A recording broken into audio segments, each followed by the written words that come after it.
0 to 1 Summary. 0 to 1 is an inside look at Peter Thiel's philosophy and strategy for making your startup a success by looking at the lessons he learned from founding and selling PayPal, investing in Facebook and becoming a billionaire in the process. Read in 4 minutes. Favorite quote from the author. There are books that give you great strategies for selling, marketing and planning your business. And then there are books that tell you to forget about all of that, so you can take an approach that's so radically different, that you won't even play in the same league as the readers of those other books.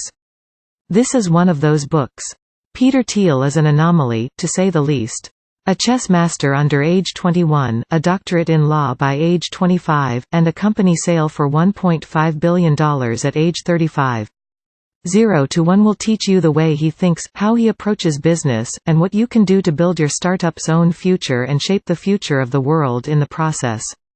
Here are my 3 lessons from the book. The biggest leaps in progress are vertical, not horizontal. Monopolies are good, for both business and society. Founders need a vision to take their business from 0 to 1. Let's see how the future is made. If you want to save this summary for later, download the free PDF and read it whenever you want. Download PDF. Lesson 1: The biggest leaps in progress are vertical, not horizontal. Can you imagine what the year 2200 will look like? It's hard, isn't it? That's because you know the world is making tremendous progress every year, but it's almost impossible to know what that will look like. But not all progress is created equal. Most of the progress we see on a day-to-day basis is horizontal. This kind of progress spreads existing ideas and technologies from one to many or one to n. An example would be Apple making the computer personal. With the Apple II, it finally became affordable for the masses to own one.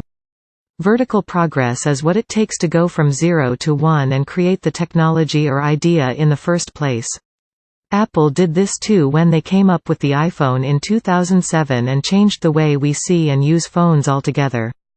If you want to create a startup that'll not only improve but drastically change the world, you have to go from 0 to 1, not 1 to many. You can only do that by critically questioning a lot of the assumptions you hold about the present. Can people live on the moon? Is a world without cars possible? Will we be able to fully live off renewable energies?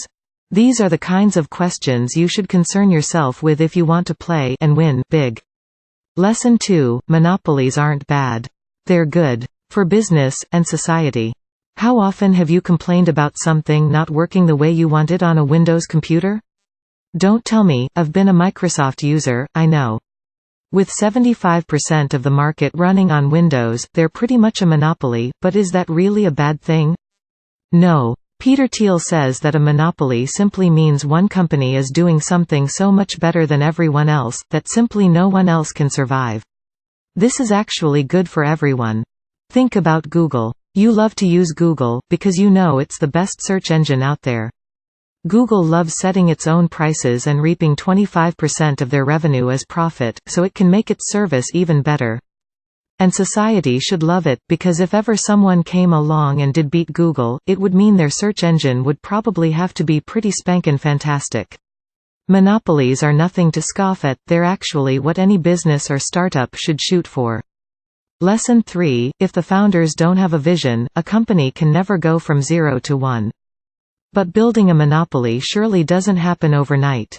Thiel and a 50-person PayPal team spent years getting it to a place where it was the #1 payment processor used by eBay customers, so they could finally leverage their monopoly position into selling the company. Where did they find the motivation to stick with it? One word: vision. When you look at founders of successful companies, you'll find 90% of them are, in a way, weirdos. Steve Jobs is only the most prominent example, but actually plenty of entrepreneurs have a few quirks, and that's good. Being a little weird is what lets leaders develop a grand, if slightly delusional, vision for the future, which is exactly what companies need to go from 0 to 1. Way back in 1999, Thiel said, PayPal will give citizens worldwide more direct control over their currencies than they ever had before.